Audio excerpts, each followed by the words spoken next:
Vamos agora ao ministro das Relações Exteriores da Rússia, Sergei Lavrov. Bom dia, ministro Lavrov. Quero lhe perguntar sobre o que aconteceu em Kiev. Houve um grande ataque russo naquela cidade capital por volta da 1h da manhã. O presidente Trump declarou publicamente que os ataques russos não são necessários e têm um timing muito ruim. Vladimir, pare! Foi a citação dele. O que justificou matar civis, quando a Ucrânia diz estar pronta para um cessar-fogo? Nós apenas miramos em alvos militares ou locais civis usados pelos militares. O presidente Putin expressou isso tantas vezes. E isso não é diferente desta vez também. Nós nunca miramos conscientemente em locais civis, ao contrário do regime de Zelensky. Então foi um ataque intencional. Talvez não um erro? Se este foi um alvo usado pelo exército ucraniano, o Ministério da Defesa, os comandantes no campo têm o direito de atacá-los. Então, só para ficar claro, quando o presidente dos Estados Unidos diz Vladimir, pare, isso é uma rejeição a esse pedido? A avaliação foi que, por causa do que você diz sobre as preocupações de que essa perda de vidas civis valia a pena? Bem, posso assegurar que o alvo atacado não era algo absolutamente civil, como um centro de TV em Belgrado em 1999. Este foi um ataque intencional contra um alvo civil. No nosso caso, nós apenas miramos em locais que são usados pelos militares. E em relação ao cessar-fogo e em relação ao chamado para parar, o presidente Putin imediatamente apoiou a proposta do presidente Trump, algumas semanas atrás, para estabelecer um cessar-fogo de 30 dias, desde que não repitamos os erros dos últimos 10 anos, quando acordos foram assinados, e então a Ucrânia violaria esses acordos com o apoio e com o incentivo da administração Biden e de países europeus. Esse foi o destino do acordo de fevereiro de 2014. Então, esse foi o destino dos acordos de Minsk.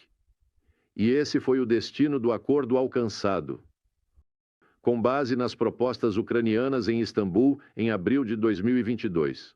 Então, o presidente Putin disse cessar-fogo sim, mas queremos garantias de que o cessar-fogo não seria usado novamente para reforçar o exército ucraniano Agora, e que o fornecimento de armas deve parar. a Ucrânia aceitou em 11 de março essa ideia de cessar-fogo mediado pelo Zanissewa sem pré-condições. Você está dizendo que as pré-condições são uma negociação para encerrar uma outra coisa? Não, não é uma pré-condição. São as lições aprendidas após pelo menos 3 vezes, em que acordos semelhantes ao que estamos discutindo agora Sim. foram quebrados Mas a Rússia não aceitou o pedido de cessar-fogo. pelo regime ucraniano com o forte apoio das capitais europeias e da administração Biden.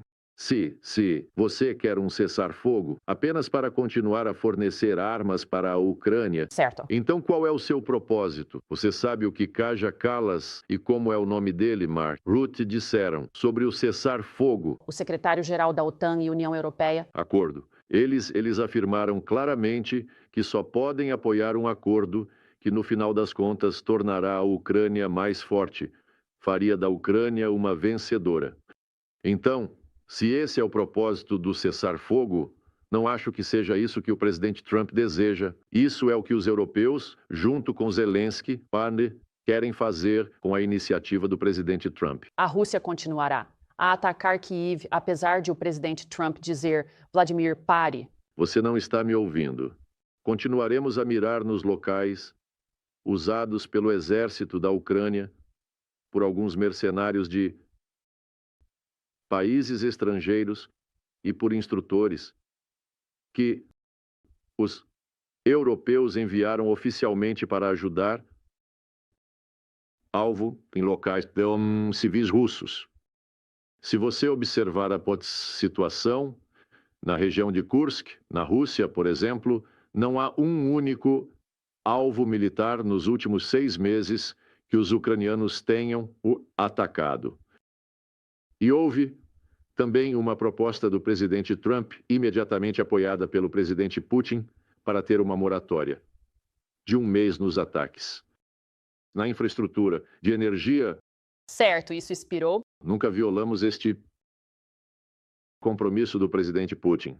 E os ucranianos violaram o que Zelensky parecia apoiar várias centenas de vezes. E eu enviei a Marco Rubio e às Nações Unidas a lista desses ataques. É realmente muito, muito revelador e eloquente. E a Ucrânia contesta isso, mas, deixando isso de lado, quero perguntar sobre o que o presidente Trump disse na quarta-feira. O presidente dos Estados Unidos diz que acha que os EUA e a Rússia têm um acordo. Vamos fazer isso. O presidente Putin concorda? Bem, o presidente dos Estados Unidos acredita, e eu acho que com razão, que estamos nos movendo na direção certa. A declaração do presidente menciona um acordo, e estamos prontos para chegar a um acordo. Mas ainda há alguns pontos específicos, elementos deste acordo, que precisam ser ajustados e estamos ocupados com este processo exato. E o presidente dos Estados Unidos não especificou os elementos do acordo. Então não é apropriado para mim fazer isso. Mas ele disse que havia um acordo e que estava enviando seu enviado, Steve Witkoff, para se encontrar com Vladimir Putin na sexta-feira na Rússia.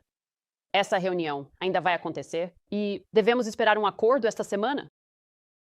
Bem, você não confia na palavra do presidente dos Estados Unidos? Eu estava perguntando sobre a palavra do seu presidente. O que ele dirá ao Zeru? Enviado. Continuamos por nossos contatos com o lado americano sobre a situação na Ucrânia. Há vários sinais de que estamos nos movendo na direção certa. Em primeiro lugar, porque o presidente Trump é provavelmente o único líder no mundo que reconhece a necessidade de abordar as causas raízes desta situação. Quando ele disse que foi um grande erro puxar a Ucrânia para a OTAN e que isso foi um erro da administração Biden, e ele quer corrigir isso. A Ucrânia não faz parte da OTAN. Marco Rubio expressou ontem, eu acho também, a avaliação de que a equipe americana agora está tendo uma melhor compreensão da posição russa e das causas raízes desta situação.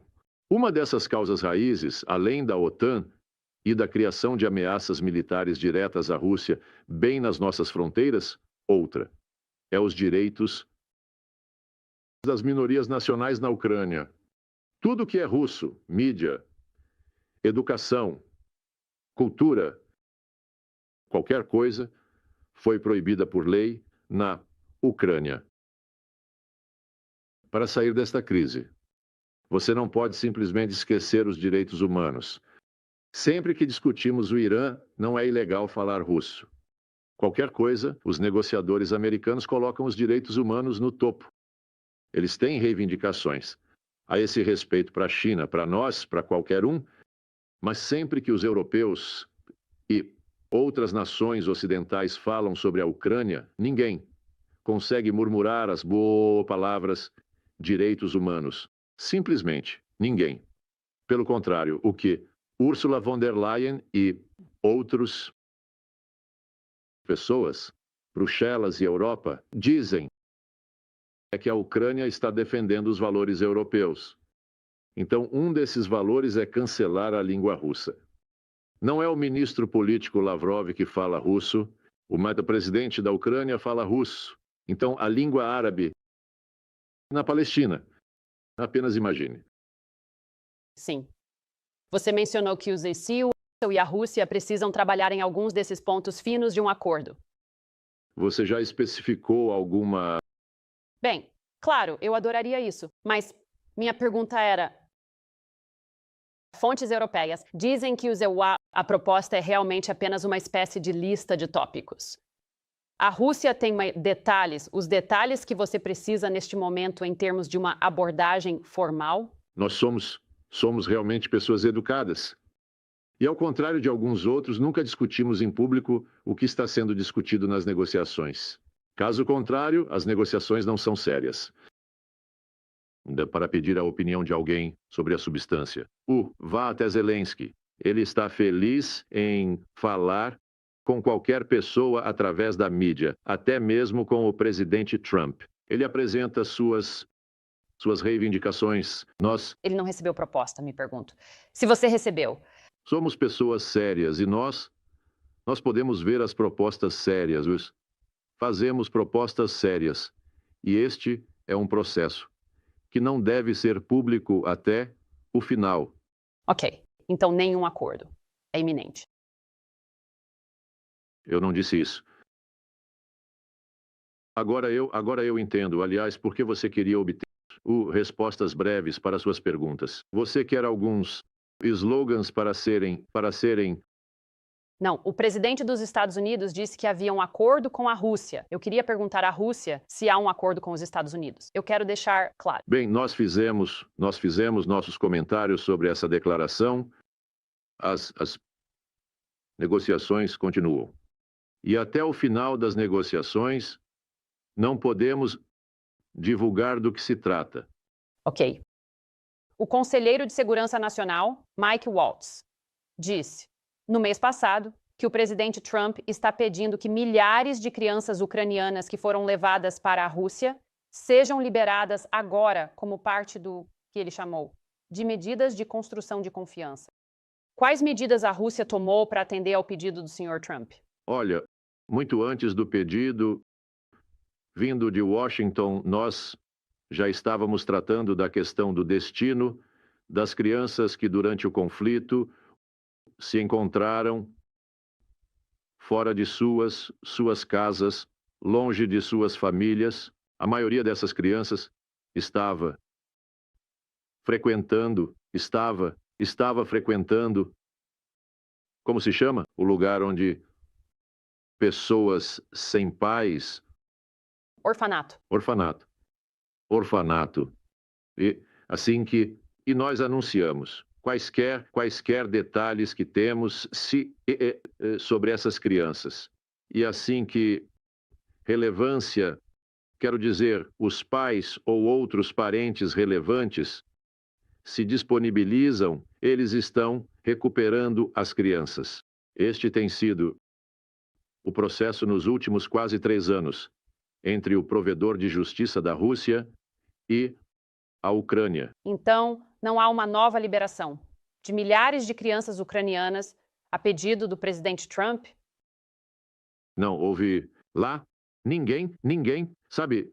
Porque alguns especialistas aconselharam o presidente sobre milhares de crianças ucranianas. De vez em quando, uma vez a cada 2, 3 meses, organizamos trocas com os ucranianos, com a ajuda do Catar, Arábia Saudita, Emirados Árabes Unidos, que não, você sabe, fazem qualquer alarde sobre o que estão fazendo, eles simplesmente fazem algo no qual estamos participando de maneira muito construtiva, trazendo as crianças de volta para seus pais ou parentes. Mas que medida de construção de confiança a Rússia pode oferecer agora, particularmente após este ataque em Kiev, onde o presidente dos Estados Unidos está dizendo: Vladimir, pare.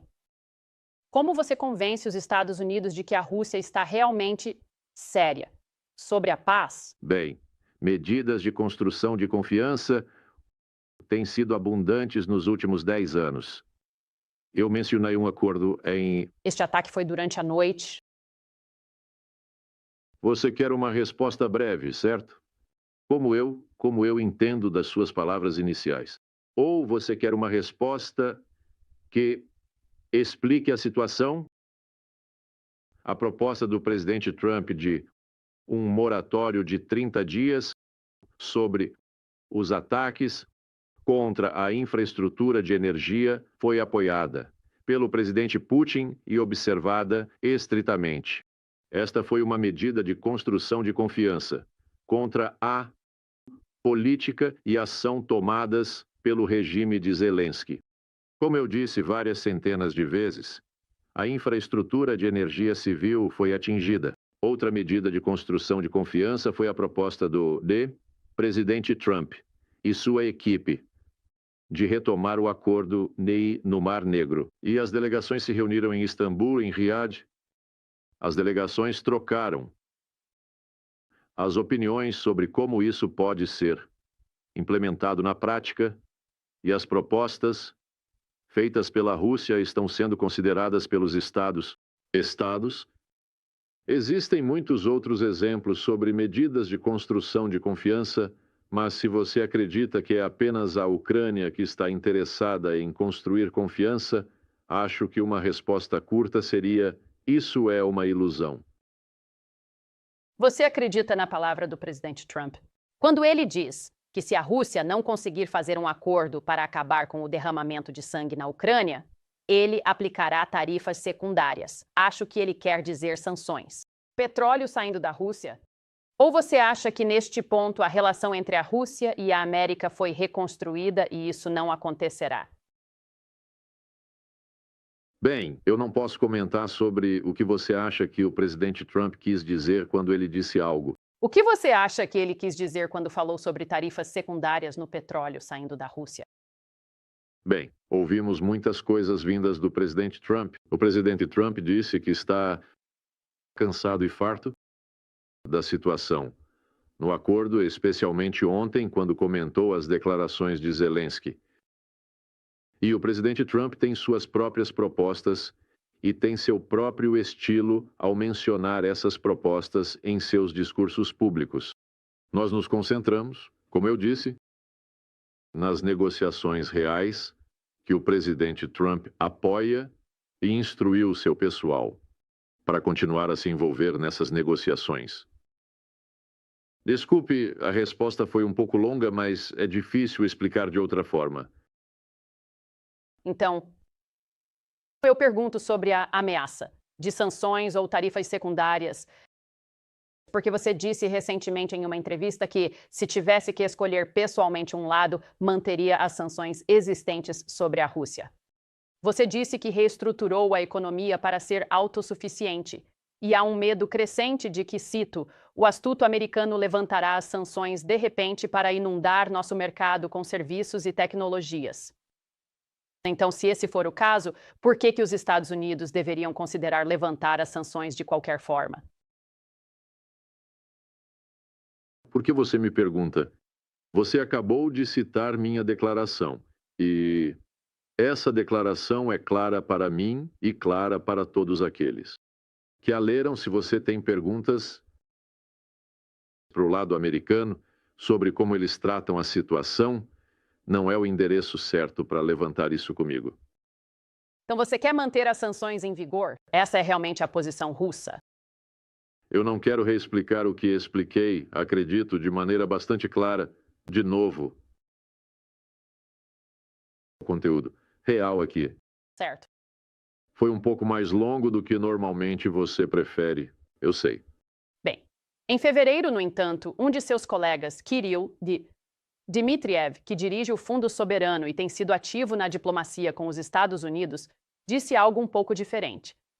É por isso que estou pedindo esclarecimentos, porque ele disse que há a expectativa de que empresas americanas retornem ao mercado russo na segunda metade de 2025. Bem, o presidente da Rússia comentou sobre essa situação. Ele disse que não temos nada contra empresas americanas, mas aquelas empresas que decidiram deixar seus negócios na Rússia podem descobrir que seu lugar já foi ocupado por investidores russos ou de outros países. E nesse caso não tomaríamos tomar qualquer decisão que discrimine aqueles que vieram para investir na Rússia em vez de americanos. Se as empresas americanas quiserem vir para um lugar que ainda não está ocupado, se quiserem propor um projeto, um novo projeto, além dos laços comerciais, é claro, vamos analisar isso. E Se encontrarmos um equilíbrio de nossos interesses, acho que seria natural. Fazermos negócios juntos. Porque não seria possível para muitas empresas americanas entrarem no mercado russo, agora sob as sanções existentes. Cabe a eles decidir. Então, nenhuma oferta foi feita? Não. Como podemos oferecer algo? Os Estados Unidos ou a Rússia? Bem, os Estados Unidos claramente nos dizem que estão interessados em fazer negócios juntos.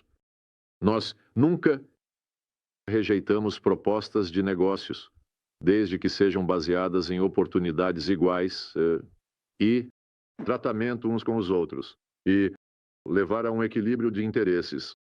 Propostas específicas que estão sendo mencionadas na mídia, eu não posso comentar. Isso não é sério. Nós não somos pessoas. Não estamos agindo como as pessoas em Kiev que falam com o mundo através da mídia, incluindo falar com presidentes de grandes países. Então, se eu entendi corretamente, você não teme sanções, nem quer que elas sejam levantadas. Olha, você citou minha declaração. Sim. E você a citou corretamente. Ok. Essa é a minha posição. Ok. Então, quando o presidente Trump ameaça novas sanções, isso não é uma preocupação? Você está perguntando isso pela terceira vez. Sim, tentando entender. Esta foi uma resposta breve, mas esta foi uma resposta breve. Você está sendo breve e direto nessa parte. Eu estava perguntando sobre as sanções, para obter clareza e objetividade. De modo geral, quando você olha para o que está acontecendo no campo de batalha, na Ucrânia agora, analistas dizem que cerca de 18% do território ucraniano está sob controle das forças russas. A inteligência dos INAUS e URFAN diz que as tendências no campo de batalha estão a favor da Rússia. Então, se esse for o caso, por que os Yasinwaks e Nimira deveriam acreditar que a Rússia está séria em acabar com a guerra? Se tudo está a seu favor? Bem, nós julgamos, pela reação de nossos colegas americanos, ao que lhes dizemos, e isso está sendo feito durante as negociações que são confidenciais, como qualquer negociação séria, e eles conhecem nossa posição. E eu, como citei Marco Rubio, ele disse publicamente que agora eles entendem melhor a posição russa e as razões do que está acontecendo.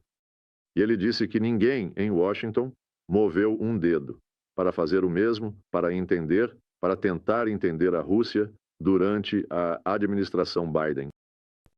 E isso implica que o diálogo continua, que o diálogo é apoiado pelos Estados Unidos, e reitero que é apoiado pela Federação Russa, e esse diálogo continua. Então, o presidente Trump diz que espera se encontrar em breve com Vladimir Putin. Por que eles deveriam se encontrar? Olha, os presidentes são mestres de seu próprio destino e de sua própria agenda. Ouvi o presidente Trump dizer que ele está planejando estar em algum lugar no meio do dia, em meados de maio, e que depois disso ele sugeriria algumas datas. Não posso acrescentar mais nada. Certo. Ele disse: foi perguntado sobre se encontrar com Vladimir Putin, especificamente na Arábia Saudita, e ele disse que provavelmente não. Isso é em meados de maio, mas logo depois disso. O que... Você disse a mesma coisa que eu. Certo. Bem, o que você está planejando? Então lemos mesmos jornais e assistimos aos mesmos canais na TV. Certo. Mas eu não posso pegar o telefone e ligar para Marco Rubio, o secretário de Estado, como você pode. Quais planos você está fazendo para os dois se encontrarem? Olha, espero que seus ouvintes entendam muito bem que não é ético para um ministro das Relações Exteriores prejulgar, presumir o que os presidentes podem ou não discutir. Mas você acha que seria bom para os dois líderes se encontrarem em breve? Você espera que é isso que o enviado Witkoff está negociando? Estamos sempre a favor de nos encontrar com pessoas que estão prontas para um diálogo. O presidente Putin repetiu isso milhares de vezes. E quando nos encontramos em Riad, junto com o conselheiro de política externa do presidente Putin, Ushakov, com Marco Rubio e Mike Waltz, seus colegas americanos afirmaram claramente que a política do ZEOA está firmemente baseada nos interesses nacionais do ZEOA. Eles entendem que a política russa, liderada pelo presidente Putin, também está baseada no interesse nacional russo e que é responsabilidade das grandes potências garantir que, sempre que esses interesses nacionais não coincidirem, e isso é, na maioria dos casos, essa diferença não deve ser permitida a degenerar em confronto. E é para isso que serve o diálogo. Mas eles também acrescentaram que, quando os interesses nacionais de dois ou mais países coincidem, seria estúpido perder a oportunidade de traduzir essa coincidência em alguns projetos materiais e mutuamente benéficos. E essa é absolutamente a nossa posição. Você sabe que o presidente Trump está prestes a completar 100 dias no cargo e ele deixou claro que sua paciência está se esgotando. Com a diplomacia aqui, você espera que os Iranians e a Rússia continuem a conversar após essas potenciais negociações de paz fracassarem? Quero dizer, a reconstrução do relacionamento é tão significativa agora que você acha que poderia resistir às negociações de paz na Ucrânia desmoronando? Bem, primeiro, a Rússia está sempre disponível para o diálogo. Então você deve direcionar sua pergunta para o lado americano. Em segundo lugar, você está julgando o processo atual ao dizer que as negociações eventualmente fracassarão. Nós nos concentramos em fazer negócios, não em pensar, você sabe, em fracassos ou vitórias sobre qualquer coisa, a menos que você se concentre nos fatos. É isso que fazemos. Você não pode ser sério sobre o que está fazendo. Bem, o presidente Trump e o secretário Rubio disseram que a janela estava se fechando, que o tempo está se esgotando aqui.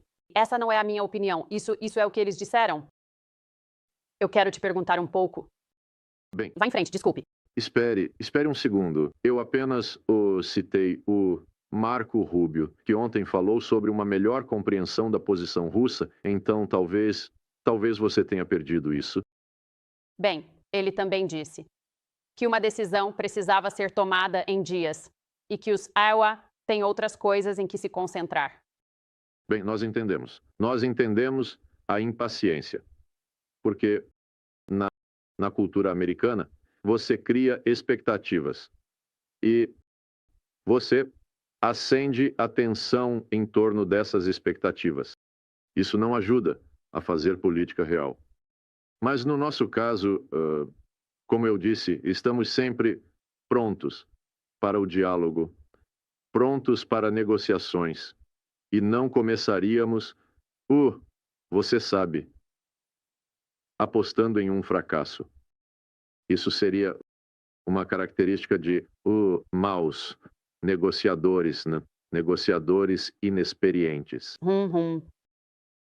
Outros no governo russo propuseram que os IPESU e a Rússia poderiam trabalhar juntos no Ártico. Existem áreas específicas de discussão. Para a cooperação agora? Você sempre quer que eu revele coisas... Bem, isso é uma declaração pública. Coisas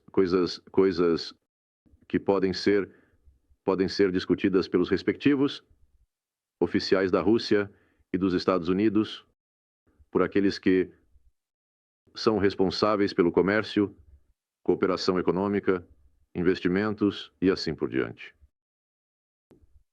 Como você espera que um participante de negociações que ainda precisam alcançar algum tipo de entendimento específico, revele detalhes em público, Eu só isso não é sério.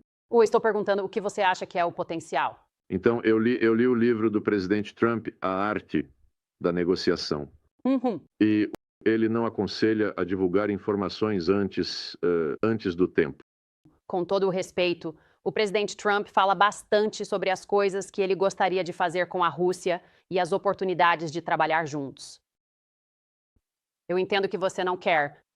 Sobre as coisas específicas que o presidente Trump disse em público, uma das coisas que ele mencionou é que os IPEC-USAI poderiam trabalhar com a Ucrânia para operar a maior usina nuclear da Europa, que está em uma área, você sabe, Zaporizhzhia.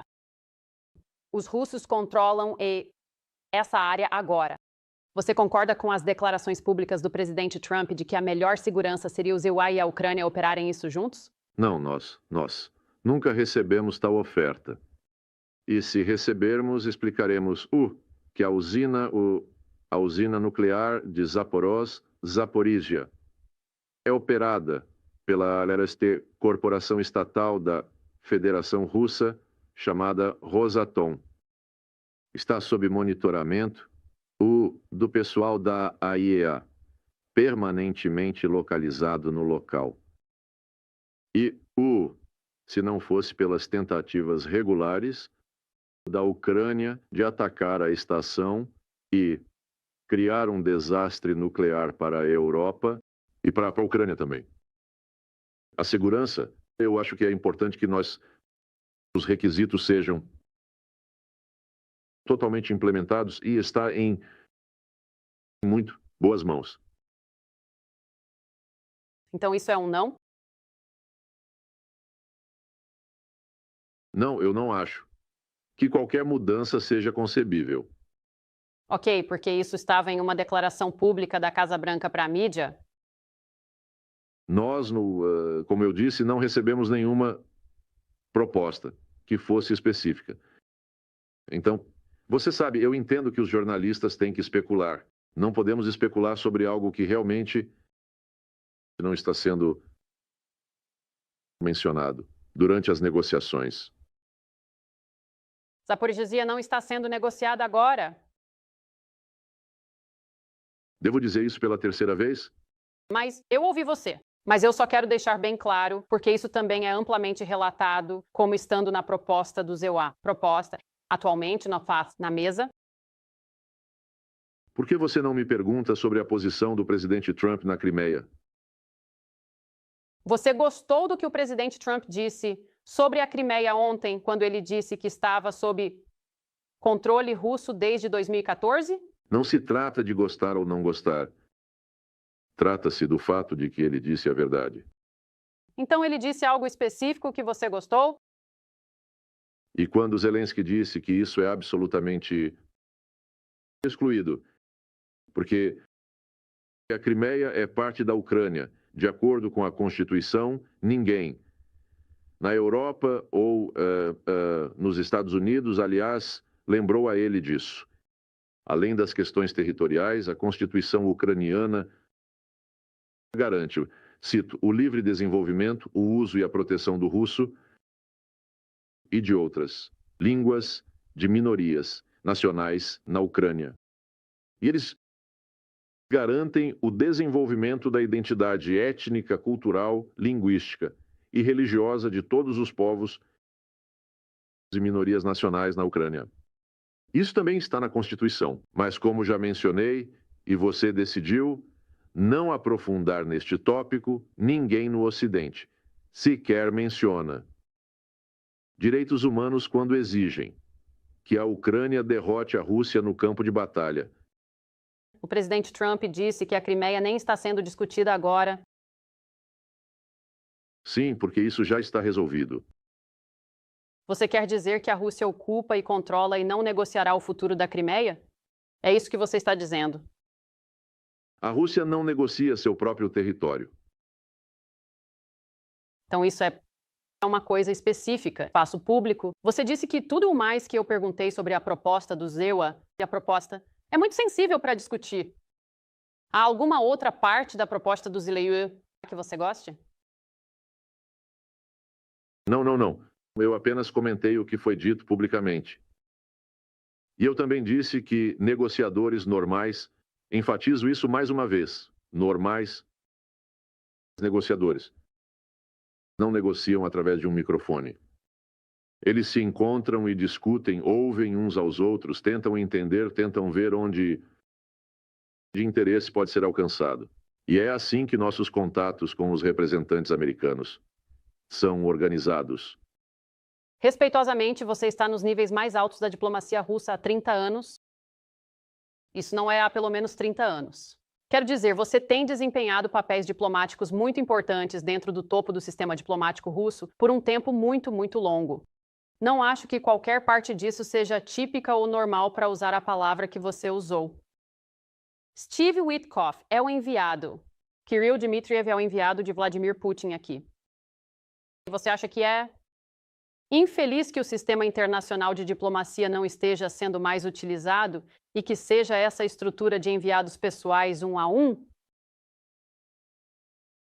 Você pode não expressou sua decepção de que o sistema internacional de diplomacia não foi utilizado durante toda a administração Biden. Não, eu estava perguntando se você estava desapontado. Você não mencionou que os europeus estão realmente muito nervosos, que estão sendo marginalizados. Mas eu posso citar muito do que os europeus declararam. Eu já mencionei Kaja Kallas e Ursula von der Leyen, que disseram que qualquer acordo deve garantir que a Ucrânia esteja mais forte e que a Ucrânia esteja acima da Rússia. Veja, você precisa de negociadores que acreditem nesse tipo de lógica e que não queiram buscar um equilíbrio honesto de interesses. A administração Trump está interessada em buscar um equilíbrio de interesses. Eles, sinceramente, querem entender melhor a posição russa, e eles estão obtendo esse entendimento. E nós entendemos melhor a posição americana através de negociações, reuniões e discussões que temos com eles.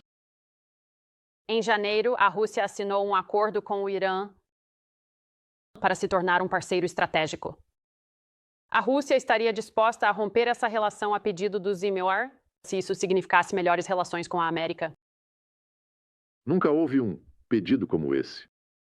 E nós saudamos o processo que foi iniciado entre os Estados Unidos e o Irã. Estamos prontos para ajudar se as partes acreditarem que isso pode ser o caso. E eles sabem disso.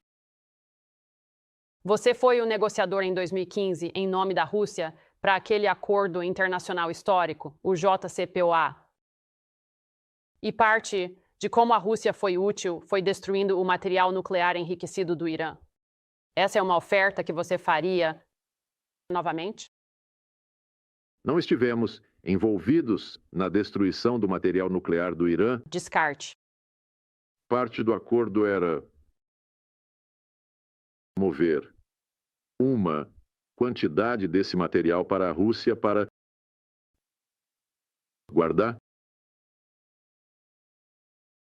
Ok. Então não destruir, mas guardar. Você guardaria o material nuclear enriquecido do Irã, que eles produziram nos últimos anos? Isso é com ZEUA? Não estamos nos intrometendo em negociações entre dois países, um dos quais não é a Rússia. E eu disse, muito claramente acredito, mas você queria a resposta breve. Terei que ser mais longo, já que provavelmente não está sendo compreendido. Apoiamos o diálogo entre o ZEUA e o Irã. Certamente estaríamos prontos para ajudar se ambas as partes acreditarem que isso será útil. E eles sabem que estamos prontos. Bem, naquela época havia sanções e pressão na ONU. É uma dinâmica muito diferente agora. Quero perguntar rapidamente sobre armas nucleares, porque a Rússia é uma potência nuclear tão grande. De acordo com a inteligência do ZEUA, a Rússia está desenvolvendo um novo satélite, destinado a carregar uma arma nuclear que derrubaria outros satélites e devastaria os ZEUA, se for usado. Isso está em material publicado publicamente.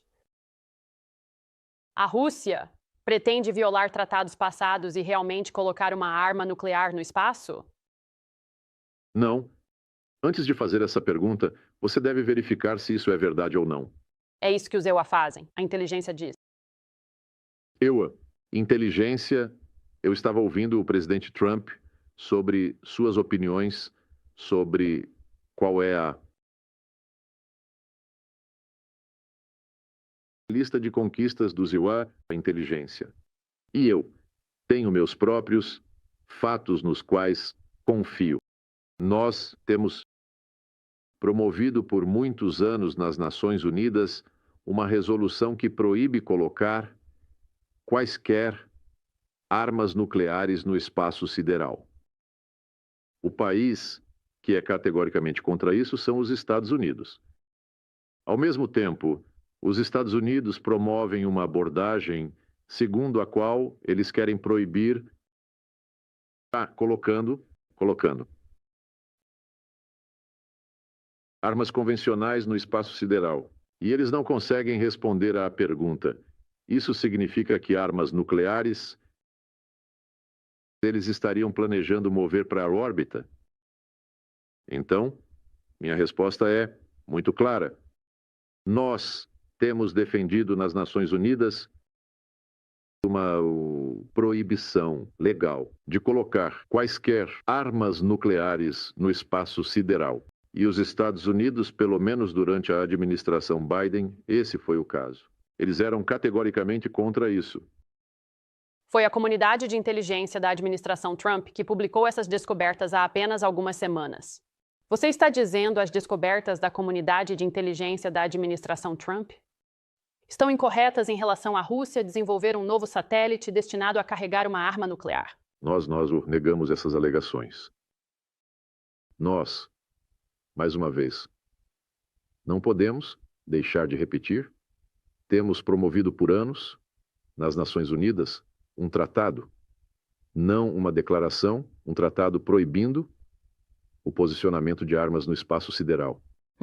E os Estados Unidos são contra, não posso comentar, sobre a validade dos relatórios de inteligência, como eu disse a você. Nunca recebemos quaisquer fatos que confirmassem as alegações. Você tem algum interesse em conversas sobre controle de armas com os Estados Unidos, com a administração Trump? Foi os Estados Unidos que interromperam o processo de fortalecimento da estabilidade estratégica. E como se os Estados Unidos estivessem dispostos a voltar para esse caminho. Veremos quais são. Quais são as condições sob as quais isso pode ser possível.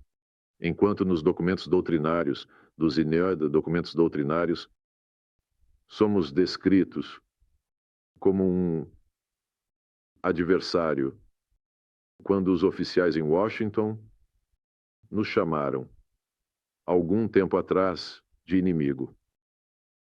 Então queremos entender o que Washington pensa sobre nosso relacionamento. E se Washington está pronto para, eu enfatizaria mais uma vez, diálogo igualitário e mutuamente respeitoso, que leve a encontrar um equilíbrio de interesses.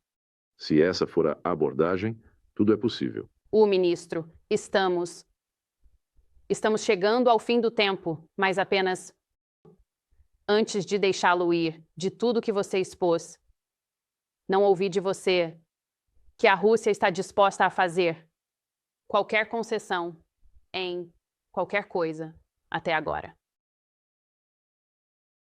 Não. Minha resposta breve é que você está errado. Quais concessões a Rússia ofereceu? Eu tenho sido... Espere um segundo, por favor. Tenho enfatizado, repetidamente, em relação à Ucrânia, em relação às relações estratégicas com os Estados Unidos, tenho enfatizado nossa disposição para buscar um equilíbrio de interesses.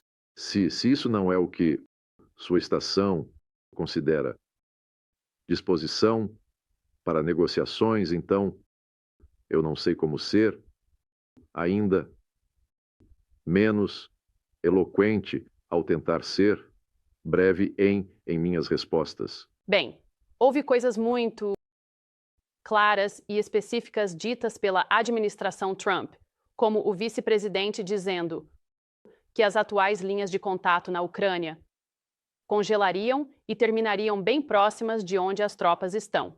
Agora, você realmente considera isso uma concessão? Eu não discuto publicamente os detalhes do que está sendo objeto de negociações. Eu entendo que você adora rumores, porque rumores são como... O vice-presidente dos Estados Unidos disse isso em câmera. Foi uma pergunta? Bem, rumor. Você... Rumor. Você disse que era um rumor. O vice-presidente disse isso. Talvez você tenha perdido. Não, eu disse. Nós. Não, eu disse sobre nós. Não estamos discutindo coisas que são objeto de negociações. Ok. Ministro Lavrov, obrigado pelo seu tempo esta manhã. Muito obrigado.